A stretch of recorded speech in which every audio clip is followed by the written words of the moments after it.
ये लिख दिया ना, बस तो ठीक है। हाँ, मेरा 15 का लिखा हुआ है। अच्छा, 15 का। माता जी आप वो प्रश्न पढ़ेंगी हिंदी में, बड़ा क्वेश्चन। अच्छा छोड़ी, हाँ। मेरे पास है, मैं पढ़ लेता हूँ यहाँ पर, राइट में खुल गया। ओके। भगवान द्वारा अर्जुन और पांडवों पर कृपा करने की घटनाओं या उदाहरणों की सूची बनाएं। ठीक है, ये इसमें तो पूरा महाभारत बेसिकली कवर हो जाता है। इसमें जो है ना, आपके 12 घटनाएं हैं। 12, 12 घटनाएं हैं। मैं खाली पॉइंट बता देता हूँ। सबसे पहला है कि अ, द्रौपदी के स्वयंवर के बाद सभी राजा युद्ध करने आ गए, तो सबको अर्जुन ने युद्ध में हराया था। पहला ये। दूसरा, इंद्रदेव इंद्रदेव को उसने युद्ध में हराया। ठीक है। और वो खांडी खांडव वन खांडव वन को अग्निदेव द्वारा खांडव वन को जलाया। और वहां से जो मय दानव जो राक्षस था, उसने अर्जुन का आश्रय लिया और भगवान कृष्ण के कहने पे उसने बहुत सुंदर एक महल बना के दिया। ये दूसरा पॉइंट हो गया। तीसरा, भीम, जिसमें 10,000 हाथियों को बल था, वो भगवान की कृपा से जरासंध को युद्ध में हरा पाया। ठीक है, वो जरासंध को भगवान ने इशारे से समझाया था, इसको बीच से चीरो। तो वो हुआ। तीसरा ये हुआ। चौथा, जो चीरहरण, द्रौपदी का वस्त्र जो हुआ, जो दुशासन उसके केश पकड़ के द्रौपदी को घसीटते हुए लेके आया। तो उसमें द्रौपदी का अपमान हुआ। तो कुरुक्षेत्र के युद्ध में सारे कौरव मारे गए और सभी औरतें विधवा बन गई, और जिसकी वजह से सभी औरतों विधवा बनने के कारण सभी औरतों को अपना केश खुला रखना पड़ा। चौथा पॉइंट ये हो गया। पांचवा, दुर्वासा मुनि वाला एग्जाम्पल है, अक्षय पात्र, जो आते हैं अपने शिष्यों के साथ। तो फिर वो अन्न खत्म हो जाता है, तो कृष्ण आते हैं और द्रौपदी एक दाना, छोटा सा कुछ टुकड़ा रहता है उसमें से, तो खाते हैं, सबका पेट भर जाता है। तो एक वो हो गया, पांचवा। छठा, शिव जी से युद्ध करते हैं भगवान कृष्ण की कृपा से, और उनको पशुपात अस्त्र मिलता है, और उनको स्वर्ग में आधा आसन मिलता है बैठने के लिए। फिर कृष्ण की कृपा से वो अ, देवताओं के पक्ष से युद्ध करता है। निवाट कवच नामक राक्षस से वो युद्ध करता है देवताओं के पक्ष में, और उसको हराता है। आठवां, ये जो कौरव सेना थी, उसे एक महान विशाल सागर के समान थी, और जिसको पार कर पाना अर्जुन के लिए संभव नहीं था। लेकिन कृष्ण जो उसका सारथी बने, वो उसको आराम से पार करवा दिया आया। तो एक बार वो, एक फिर आता है नवा, जब राजा विराट के वहां पर पांडु थे, तो उस समय कौरव आके वहां पर राजा विराट से बहुत सारे गाय छीन लिए। उस समय अर्जुन ने उनसे युद्ध किया, सारे गायों को वापस जीता। यहाँ तक कि कुछ कुछ ऐसे महान उसमें क्या उसको बोलते हैं, महान योद्धा थे, महान राजा भी तो थे, जिसका उन्होंने मणि छीन लिया उनसे।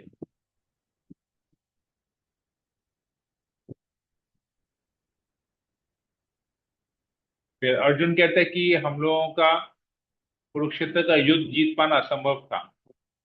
भीष्म, द्रोण, कर्ण, भूरिश्रवा, सुशर्मा, शाल्य, जयद्रथ, ये सब थे।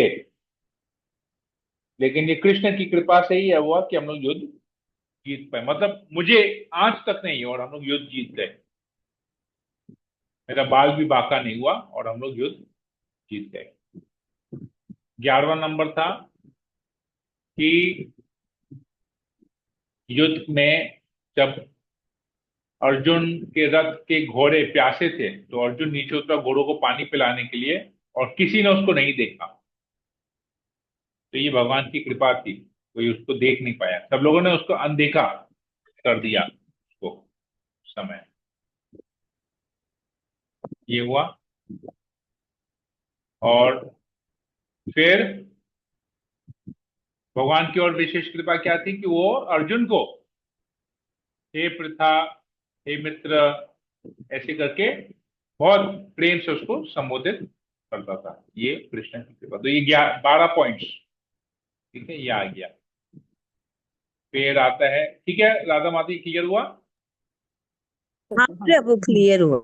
12 पॉइंट्स आएगा इसमें, 12। तो आप देख लीजिएगा, आप लोगों ने जो नोट्स बनाया होगा, ठीक है। शुरू करने प्रभु, शुरू का फर्स्ट सेकंड आंसर हम लोग सही लिखे।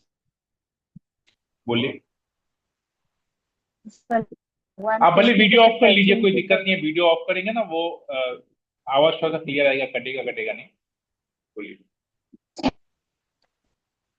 क्वेश्चन है ना, भगवान कृष्ण के अर्जुन के प्रगति से वर्णन कीजिए। हाँ, तो आंसर हम लोग लिखे, जब भगवान कृष्ण का व्यवहार बच्चे कोटि की मित्रता करता है।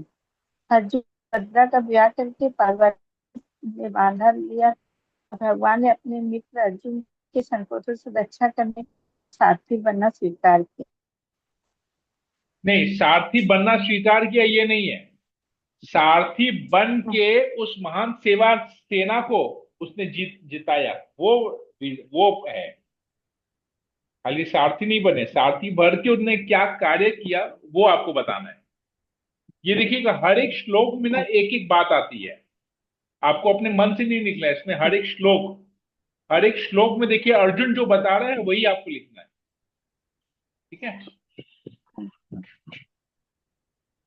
हेलो, हाँ बोलिए अंशुमन जी। हाँ सर, देखिए मैं भेजा हुआ। हाँ, 11,000 आया मेरे पास, ठीक है। ठीक yes, okay, thank you.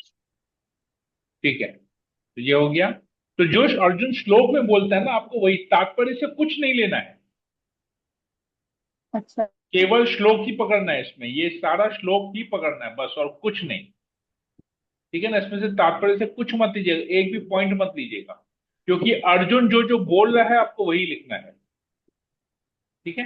Okay. अच्छा, अत्यंत भगवान ने अर्जुन बोलिए। हाँ, भगवान ने अर्जुन की विशेष आंसर लिखे। तो कभी जब वो कुछ ऐसा कार्य, तो भगवान किसी को पावरफुल बना सकते हैं, जैसे साधारण व्यक्ति वो पावरफुल तो वो बना तो वो सकते तो हैं। छोटा वो तो छोटा क्वेश्चन हो गया। वो तो 2 नंबर प्रश्न हुआ शायद, हाँ आपको छोटे में 2 नंबर प्रश्न हुआ। हाँ हाँ, वो ठीक है, वो हाँ ठीक है, ये छोटा वाला बात है, ठीक है, वो ठीक है। आपने जो बताया ना कि भगवान का मिशन होता है, उसको जब पूरा हो जाता है तो भगवान अपना शक्ति खींच लेते हैं। जब भगवान का कार्य पूरा हो जाता है तो भगवान शक्ति खींच लेते हैं। तो इससे शिक्षा हमको ये मिलती है। अब 7 नंबर 7 नंबर क्वेश्चन, कौन सा 7 नंबर करना है? बड़ा क्वेश्चन, बड़े क्वेश्चन है। हाँ, पांडव पांडव के रिटायरमेंट के बारे में क्या वो वाला है क्या? आप प्रश्न पढ़ेंगे? नहीं, किस नंबर के तात्पर्य से उल्लेख की 7 उपमाओं में से 4 अच्छा, वो बनाकर वाला, समझा। ओके, हाँ ठीक है। मतलब लॉन्ग क्वेश्चन में दूसरा प्रश्न आता है वो, ओके। हाँ, चार चार उपमा है ना? 4 उपमा है। सबसे पहले तो एक पावर हाउस का उपमा है। अच्छा, पावर हाउस, अगर अ, सारे उसमें जो है ना, सब कुछ पावर हाउस से आता है। अगर पावर हाउस सप्लाई करना बंद कर देगा तो जितने भी बल्ब है वो किसी कार्य के नहीं होंगे, ठीक है। एक पहला उपमा ये हो गया, ठीक है। दूसरा उपमा हुआ कि ये जो अ, भौतिक जो भौतिक मटेरियल सिविलाइजेशन, मुझे पता नहीं हिंदी में क्या लिखा गया है, वो भगवान की कृपा के बगैर केवल एक बच्चे के खेलने के समान है, बच्चे के खिलौने के समान है। देखिएगा ऐसा दिया हुआ हाँ उसमें। हाँ हाँ ठीक है ना? तो हाँ, एक वो फिनिश करो। पॉइंट आएगा। हाँ। दूसरा पॉइंट वो हो गया कि जैसे ही माँ बाप जो है हटा देंगे तो बच्चे को कार्य बंद कर देना पड़ेगा। तीसरा तीसरा उपमा है कि ये भगवान की कृपा के बगैर ये जो भी अ, उन्नति हो रही है, ये केवल डेकोरेशन ऑफ डेड बॉडी, एक मृत शरीर को सजाने के हिसाब से है। ठीक है, क्यों मृत शरीर को सजा के कोई फायदा नहीं है। तो भगवान की कृपा के बगैर कुछ भी सजीव संभव नहीं है। और तो भगवान की कृपा नहीं होगी तो भगवान की कृपा के बगैर चीजें कैसी होंगी? जैसे कि अ, राख में अगर हम घी डालेंगे तो अग्नि नहीं जलेगी। तो अगर भगवान की कृपा नहीं होगी तो कोई कार्य नहीं होगा। जैसे जादूगर जादू से धन लाता है, पर वो धन तो नकली धन है, असली धन नहीं है। और जो आपके बंजर जमीन पे बीज बोने के समान है ये। ठीक है ना? तो अगर ये भगवान का कृपा नहीं होगा तो ये सब चीज बेकार है। ये इसी से उपमा की गई है। अगर भगवान की कृपा नहीं है तो कुछ भी कार्य सक्षम नहीं होगा। जिस प्रकार राख में घी डालने से अग्नि नहीं उत्पन्न होगा, जादूगर की छड़ी से नो असली दोनों धन उपमा नहीं इसी में उत्पन्न होगा होगा। ना, हम बोलिए। दोनों उपमा इसी में रहेगा, जल वाला और हाँ बंजर हाँ हाँ। भूमि वाला। तो ये ऐसे कवर करेंगे ना तो सातों आपका सात सबका सब कवर हो जाएगा। ठीक है ना? तीनों उपमा एक साथ देना आपको। घी, अ, उसमें राख में घी डालना, जादूगर की छड़ी से पैसा जिसका कोई मूल मोल नहीं होता है, और बंजर जमीन में बीज डालना जिसका कोई फसल नहीं होगा, जिसका ठीक है, बेकार है, भगवान की कृपा नहीं है। ठीक है, क्लियर हुआ माता जी? अगला लेते हैं कृष्ण का 8वां नंबर प्रश्न। क्या कृष्ण की संहार और रक्षा लीलाओं की व्याख्या कीजिए। इसमें आपको केवल एक ही पॉइंट बताना है। ये बहुत कंफ्यूजिंग है, हम लोग सबका रॉन्ग दिया यहाँ पर। मेरा भी रॉन्ग दिया, सदानंद गिरधारी प्रभु का भी गलत किया, साथी दिकेश प्रभु, हम लोग कोई समझा नहीं पाए ये। इसमें केवल एक लाइन में आपको समझाना है। ये प्रभु एक उदाहरण देते हैं कि जिस प्रकार एक शेर में लोगों को मारने की क्षमता है। शेर क्या होता है? खूंखार जानवर है। खूंखार जानवर का क्या कार्य है? सबको मारता है। लेकिन उसी शेर में अपने बच्चे के प्रति प्रेम होता है, वो अपने बच्चे की रक्षा करता है। ठीक है? तो जिस प्रकार ये मारने की, ये जो मारने का बुद्धि और रक्षा करने का बुद्धि, ये दोनों ही कृष्ण से आता है। कृष्ण डायरेक्टली नहीं करते, लेकिन ये सब कृष्ण से आते हैं। प्रकृति में हम सब जगह देखते हैं, हम सांप के उदाहरण में भी यही चीज देखते हैं। तो ये आपको ये पर्टिकुलर एग्जाम्पल देकर आपको समझाना है कि भगवान डायरेक्टली कुछ नहीं कर रहे हैं। भगवान ने ये प्रकृति को इस प्रकार बनाया है कि सब कुछ भगवान के आदेश अनुसार हो रहा है। ठीक है? तो अगर कहीं पर शांति है, विश्व में अगर कहीं पर शांति है तो वो भगवान की मर्जी से है। और विश्व में कहीं अगर झगड़ा हो रहा है तो वो भी भगवान की इच्छा से हो रहा है। ठीक है, क्लियर हो गया? हाँ प्रभु, मैंने ऐसे ही लिखा था। ओके, ऐसे सही ही। लिखा ना? बस एकदम परफेक्ट। हम्म, ठीक है। ओके, इसके बाद वाला प्रश्न है, अर्जुन द्वारा कृष्ण और उनके वचनों का स्मरण करने से हम जो 3 शिक्षाएं सीख सकते हैं उन्हें सूचीबद्ध कीजिए। तो 3 शिक्षाएं क्या है? सबसे पहली शिक्षा है कि भगवत गीता को हमेशा, हर समय हम भगवत गीता को रिफर कर सकते हैं। ठीक है, इसको आपको एक्सप्लेन करना है। कैसे एक्सप्लेन करना है, देखिए तीनों में ना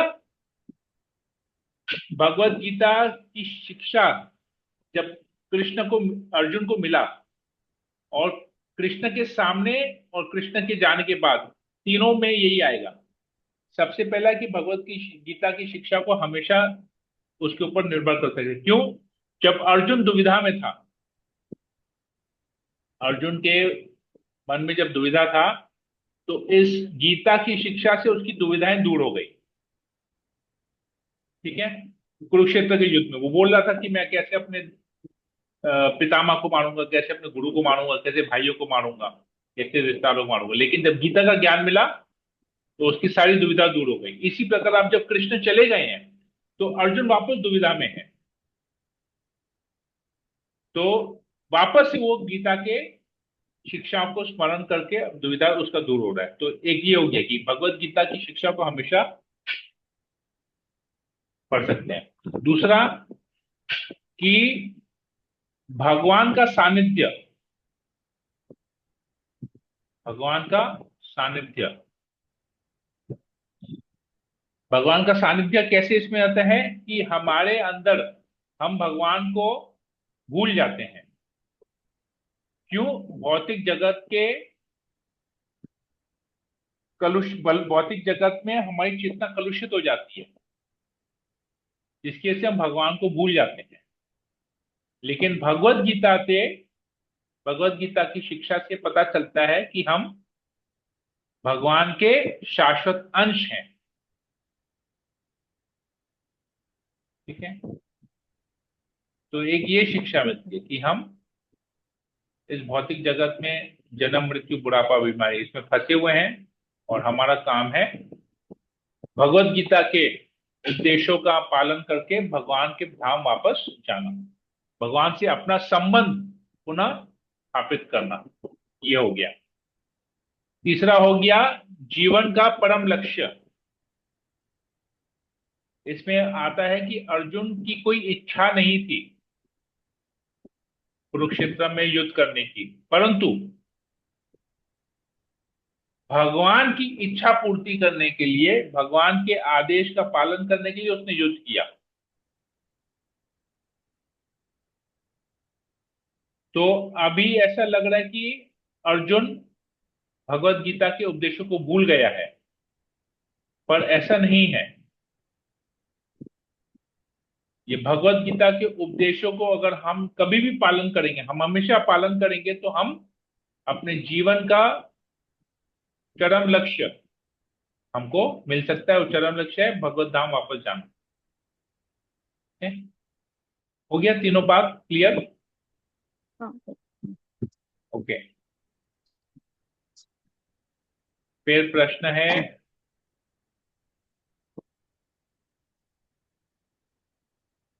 यादव के विनाश के समय हाँ, काशी का उद्धार। प्रश्न है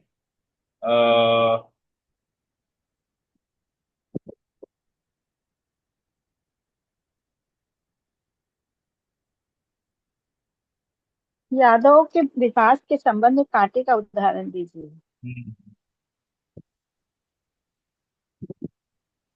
हाँ, अच्छा इधर है, राइट। यादवों के विनाश के संबंध में कांटे का उदाहरण दीजिए। तो ये तो क्लियर है ना कि एक कांटा जो चुभ जाता है अंदर, दूसरे कांटे से उसको निकालते हैं। तो भगवान, ये तो जितने भी अ, भगवान जब यहाँ पर अवतरित होते हैं इस भौतिक जगत में, तो उनके लीलाओं में भाग लेने के लिए देवता भी आते हैं, ताकि इस धरती के बोझ को कम किया जाए। इस धरती में जो असुर होते हैं उनको कम करने के लिए, धरती को उनके बोझ से हटाने के लिए, तो भगवान आते हैं अपने भक्तों के साथ, देवताओं यहाँ आते हैं। तो देवता क्या करते हैं? भगवान के इस मिशन में सहायता करते हैं। इस पृथ्वी के भार को कम करते हैं। तो हालांकि असुर भी भगवान के अंश हैं, देवता भी भगवान के अंश है। भगवान क्या करते हैं, एक अंश से यूज करके दूसरे अंश को हटाते हैं। तो यही हो गया उदाहरण कि एक कांटे से दूसरे कांटे को निकाल दिया। ठीक है, क्लियर हुआ?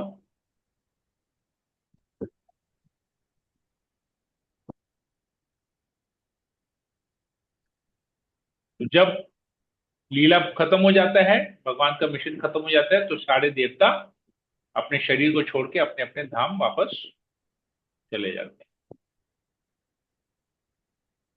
फिर आता है जादूगर के उदाहरण से सहित कृष्ण के प्रकट होने और तिरुभाव के अवधारणा को। ये तो बहुत इजी है, ये तो दिया हुआ ही है आप लोग लिखे हैं क्या इसके बारे में? हाँ, पहले क्वेश्चन में भी आया था। जादूगर के उदाहरण से वो पहला पहला वाला क्वेश्चन हट जाएगा, तो यहीं पर ही आएगा। वो ऊपर वाला जो शॉर्ट में ना, उसको हटा दीजिए, अच्छा इधर बड़े में ही एक ही बार में ही आ अच्छा। जाएगा। ठीक है ना? जादूगर का शरीर जैसे लगता है कि कट रहा है पर कटता नहीं है, जल रहा है जलता नहीं है, वैसे ही पूरा उदाहरण दे देना उसमें। ठीक है, क्लियर हो गया? तो ये इधर में आएगा, ऊपर से हट जाएगा। फिर पांडवों के संन्यास के हम जो कम से कम 3 शिक्षाएं सीख सकते हैं, उन्हें सूचीबद्ध कीजिए। कि पहली शिक्षा है कि हमें इस प्रकार जीवन के अंतिम 15-20 साल इस प्रकार करना है ताकि हम भक्ति कर पाए। पहली शिक्षा ये है, इसको आपको समझाना है। दूसरी शिक्षा है कि हमको भौतिक जगत के जो हमारी पदवी है उससे हमको निकलना है। परिवार के, समाज के, देश के, ये सब से हमको निकलना है। क्योंकि इसमें युधिष्ठिर महाराज का एग्जाम्पल आता है कि वर्तमान युग में जितने भी नेता है उन लोगों में राष्ट्र चेतना होती है, जबकि ये सही नहीं है। अगर किसी को वापस वाकई में भगवत धाम जाना है, तो उसको सारी चेतना से, भौतिक जगत की सभी चेतना से मुक्त होके भगवत चेतना लेनी पड़ी, जो युधिष्ठिर महाराज दिखाते हैं अपने उदाहरण से कि वो सब कुछ त्याग के भगवत चेतना में अपने आप को कर देते हैं। और तीसरा एरोप्लेन का एग्जाम्पल आता है कि एक एरोप्लेन, अगर कोई एरोप्लेन को प्रॉब्लम होता है, वो दूसरे किसी एरोप्लेन से सहायता नहीं ले सकते, उसको अपना खुद ही करना है। तो जब तक वो जमीन पे है तब तक उसको बहुत सारे लोग हेल्प करेंगे, लेकिन जब आसमान में उड़ जाएगा तो सब लोग अपने अपने में है। इसी प्रकार हमारे जीवन में हमको हेल्प करने के लिए हमारे गुरु हैं, सभी भक्तगण हैं, लेकिन एक बार जब हमारा जीवन में जो अंत समय आता है, जब वो समय आता है जब हमको छोड़ना है ये शरीर, तब हमको जो गुरु से जो आदेश मिला, हमको उस आदेश का स्मरण करके उस हिसाब से अपने शरीर से छोड़ना है। ठीक है, ये आ गया। अपना अपना ध्यान खुद ही रखना। ठीक है, और अंत अंत समय में भगवान की शिक्षा का स्मरण करना। तो ये 3 पॉइंट आ गए यहाँ पर। ठीक है, क्लियर हो गया? ओके। और क्या है? अध्याय 16 का प्रश्न है, 16 का भी करना है क्या? तो वो शुरू का बताइए ना, फर्स्ट क्वेश्चन इसका, छोटा किसका? क्वेश्चन इसका। शासन से सलाहकार के अच्छे और अच्छा, कर्म का वर्णन करें। हाँ, तो इसमें ना 4 पॉइंट आता है। सबसे पहला है कि उस समय जो सलाहकार थे वो सब आत्म आत्म ज्ञान से, आत्म साक्षात्कार किए हुए थे। तो उन्हें पता था कि क्या करने से लोग खुश होंगे, इस जीवन में भी अगले जीवन में भी। तो उन्हें जीवन का लक्ष्य पता था, पर अभी किसी को पता नहीं है। अभी तो अगले जीवन के ऊपर भी किसी को पता नहीं है। इस जीवन में कैसे खुश रहेंगे वो भी अब खुद कैसे खुश रहेंगे वही ठीक है, प्रजा कैसे खुश होगी उनको उससे इंटरेस्ट नहीं है। ठीक है, दूसरा है कि जो लोग शास्त्र शास्त्र के आधार पे सारे रूल रेगुलेशन बनते थे, तो वो जो शास्त्र के जो नियम थे वो हर समय के लिए वो लागू होते हैं, देश काल पात्र सब समय लागू है। लेकिन अभी हम देखते हैं कि लोग हर बार कुछ ना कुछ नया खाली चेंज करते रहते हैं, कॉन्स्टिट्यूशन में चेंज करते हैं, नियमों में चेंज लाते रहते हैं, बदलते रहते हैं, परिस्थिति अनुसार बदलते रहते हैं। लेकिन क्यों? क्योंकि लोग खुद का नियम बना रहे हैं। पुराने जमाने में शास्त्र के नियम उसी को ही वो लोग वही सबके लिए था, सबकी भलाई के लिए वही नियम था। तब के समय में लोग तनख्वाह नहीं लेते थे, अभी के लोग तनख्वाह लेते हैं क्योंकि लोग को तनख्वाह से ज्यादा इंटरेस्ट है। देश का भला हो रहा है कि नहीं उसमें इंटरेस्ट नहीं, अपनी तनख्वाह मिलनी चाहिए, बस यही है।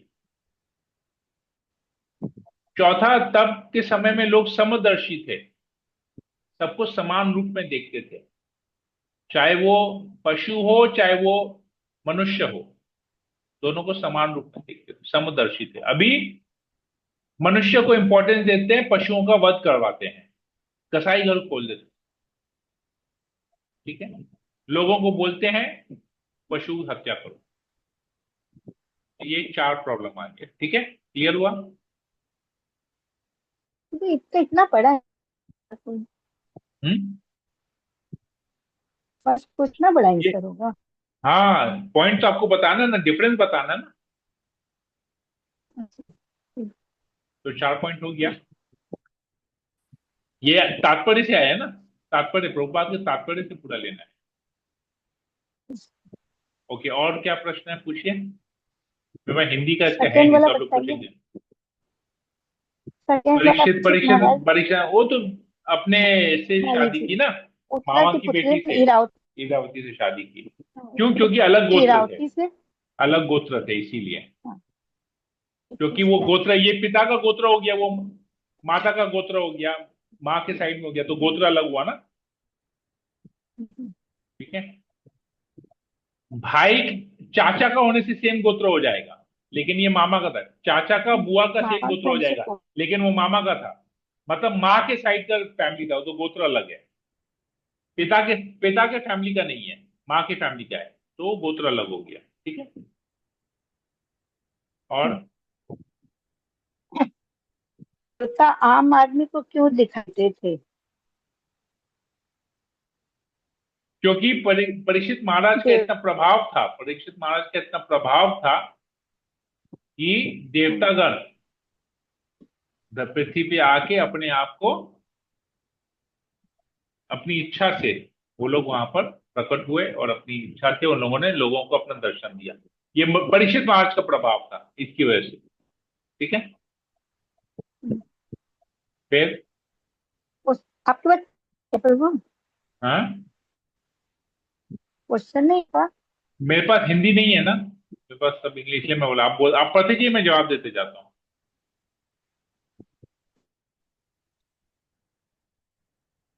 फिर यमराज का है ना, कि यमराज को बुलाना, क्यों बुलाया जाता है, यही प्रश्न है क्या? एक मिनट प्रभु। हाँ, तो यही है। यमराज को मुख्य अतिथि के रूप में आमंत्रित करने का क्या लाभ है, क्या अर्थ है? अच्छा, क्योंकि यमराज भगवान की शुद्ध भक्त है, तो यमराज जी को कीर्तन और यज्ञ बहुत अच्छा लगता है, इसलिए यमराज जी को बुलाया जाता है। और जब तक यमराज वहां पर हैं, उस यज्ञ में या उस कथा में या उस कीर्तन में, तब तक उस प्रोग्राम को अटेंड करने जितने भी लोग हैं, किसी की मृत्यु नहीं होती, क्योंकि स्वयं मृत्यु के देवता वहां पर उपस्थित हैं, तो किसी की मृत्यु नहीं होती है। इसका मतलब यह है कि अगर हमको यमराज के पास से बचना है, तो हमको निरंतर भगवान की कथा श्रवण करनी चाहिए, श्रवण और कीर्तन करना चाहिए, ठीक है।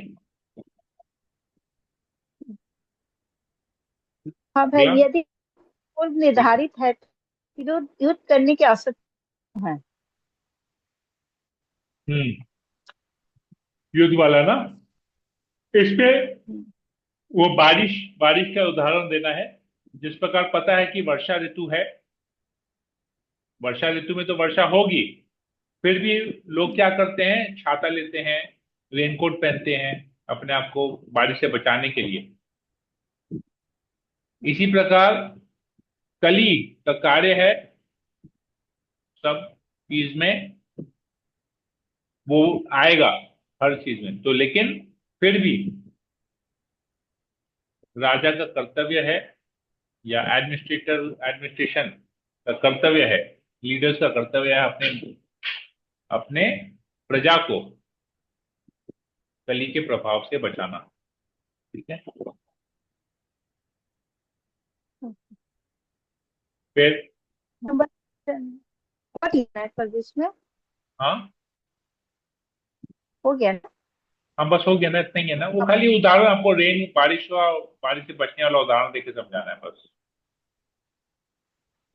और 6 नंबर, परीक्षित महाराज ने पृथ्वी ग्रह ये 3 तो ठीक भागों है, में छोड़ विचित दीजिए, छोटा छोटा क्वेश्चन है, छोड़ दिए। नेक्स्ट। और 7, परीक्षित महाराज ने अपने विश्व भ्रमण के दौरान नारद से क्या सुना? पांच पांच बातें सुनी, पांच बातें। पहली बात है अपने अच्छा ठीक है। पूर्वजों के पूर्वजों के बारे में सुना, पूर्वजों की महानता के बारे में सुना, जो भगवान के शुद्ध भक्त थे। भगवान कृष्ण के लीलाओं के बारे में सुना। तीसरा, खुद के बारे में सुना, किस प्रकार उस गर्भ में, उत्तरा के गर्भ में, अपनी माता की गर्भ में भगवान ने ब्रह्मास्त्र से उनकी रक्षा की। चौथा, वृष्णि और पृथा, ये दोनों वंशों के बीच में जो गहरा संबंध था उसके बारे में सुना। और किस प्रकार भगवान ने हर समय पांडवों का पक्ष लिया, जैसे अ, अर्जुन के सारथी बने, फिर शांति दूत बन के गए, मित्र, अर्जुन के मित्र, फिर रात को पहरेदारी करते थे, इस प्रकार के। ठीक है।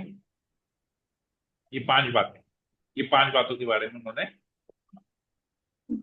और 8वां क्वेश्चन है, वर्ग में निम्न वर्ग की पदानुक्रम का वर्णन करें। हाँ, तो सबसे पहले आता है वैष्णव, फिर ब्राह्मण, फिर क्षत्रिय, फिर वैश्य, फिर शूद्र, फिर म्लेच्छ, फिर यवन, फिर चंडाल। ठीक है। वैष्णव, ब्राह्मण, क्षत्रिय, वैश्य। देखिए, ब्राह्मण, क्षत्रिय, वैश्य, शूद्र हमको पता है, ये चार हो गए। ब्राह्मण के ऊपर हो गया वैष्णव, 5, और शूद्र के नीचे आ गए म्लेच्छ, यवन और चंडाल। ठीक है। चंडाल मतलब जो 9 कुत्ता नंबर खाता है, हम द्वारा चंडाल चंडाल मतलब जो कुत्ता खाता है, यवन मतलब जो गाय खाता है, म्लेच्छ मतलब जो मांस खाता है। ठीक है। ये हो गया अनियमित तरीके से जो खाता है। शूद्र भी मांस खाता है पर नियम से खाता है। म्लेच्छ, यवन, चंडाल। म्लेच्छ मतलब, म्लेच्छ उसको कहते हैं जो गंदे गंदे में गंदगी में रहते हैं। गंदा मतलब वो कभी भी अपने आप को साफ सुथरा नहीं करते। ठीक है ना, वो हो गया। और बोलिए। 9 नंबर, धर्म द्वारा वर्णित धरती माता के दुख और के हाँ, ये सभी तो सारा कारणों आपको, की हाँ, 11 कारण है। 11 कारण आपको हर श्लोक से, इसमें से तात्पर्य से कुछ नहीं उठाना है। जो 11 श्लोक है, वो अच्छा 11 श्लोक में से हर एक श्लोक में से एक एक पॉइंट आपको उठाना है। ठीक है। 11 श्लोक।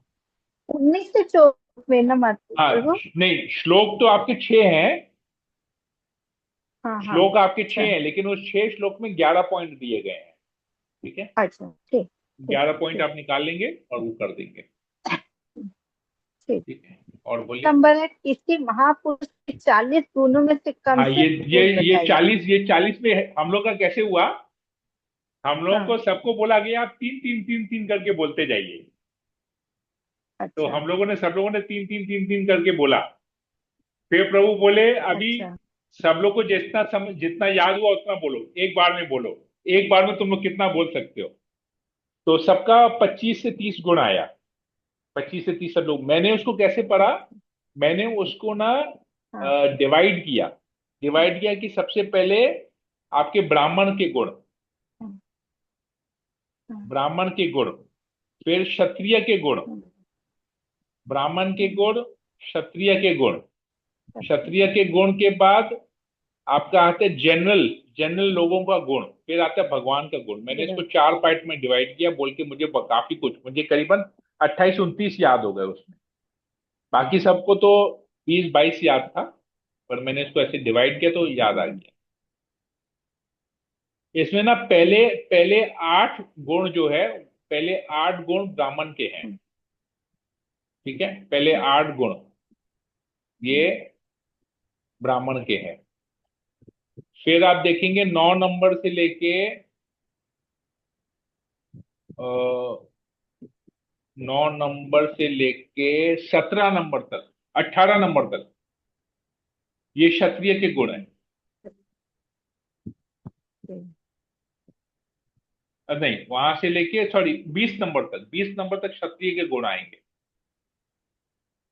फिर 21 नंबर से ना भगवान के गुण आते हैं। ठीक है, 21 से लेके देखेंगे 40 तक सारे भगवान के गुण हैं।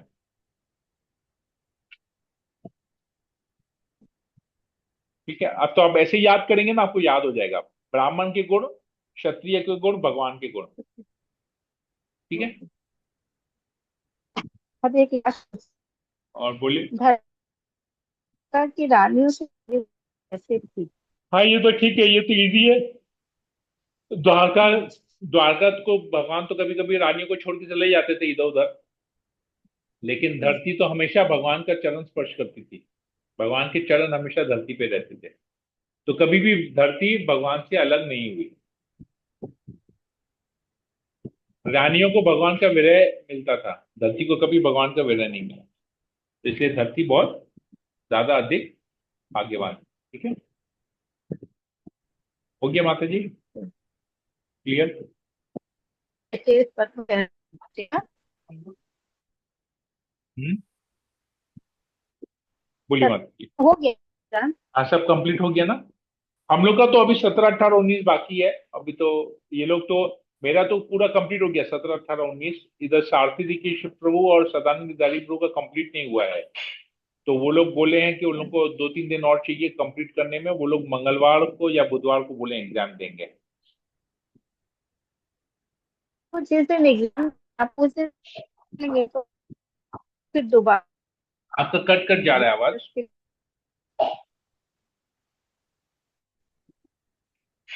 तो रिकॉर्डिंग रिकॉर्डिंग होता डाल है दूं, ये वाला, एग्जाम। ये वाला रिकॉर्डिंग डाल दूं? हाँ हाँ, मैं डाल देता हूँ रिकॉर्डिंग। ठीक है, और कुछ? प्रभु दंडवत प्रणाम। प्रभु मेरा जो प्रेजेंटेशन नहीं, एक अध्याय दिए थे सबको, अच्छा, मेरा बाकी है। प्रभु प्रभु बोले हैं वो देना है, आपके लिए बोले हैं लेने के लिए आप। अच्छा ठीक है, मैं एक बार प्रभु से बात कर लेता हूँ कल। प्रभु जैसा बोलते हैं फिर मैं आपको बता दूंगा। हाँ हाँ, पाँच ठीक। 5-7 मिनट लगेगा, कोई दिक्कत नहीं है, मैं प्रभु से पाँच एक बार मिनट, बात कर हाँ, लेता हूँ। 5-7 मिनट में हो जाएगा। हाँ मैं प्रभु, प्रभु से बात करके कल आपको बता दूंगा, ठीक है ना? हाँ ठीक है। Thank you. हरे कृष्ण। दंडवत प्रणाम प्रभु, हरि बोल। हरे कृष्ण। पंचाकल्पतरुभ्यश्च कृपा सिन्धुभ्यैव च पतितानां पावनेभ्यो वैष्णवेभ्यो नमो नमः। वेद भक्तवृंद की जय, श्रील प्रभुपाद की जय, ग्रंथ श्रीमद् भागवतम की जय। हरे कृष्णा।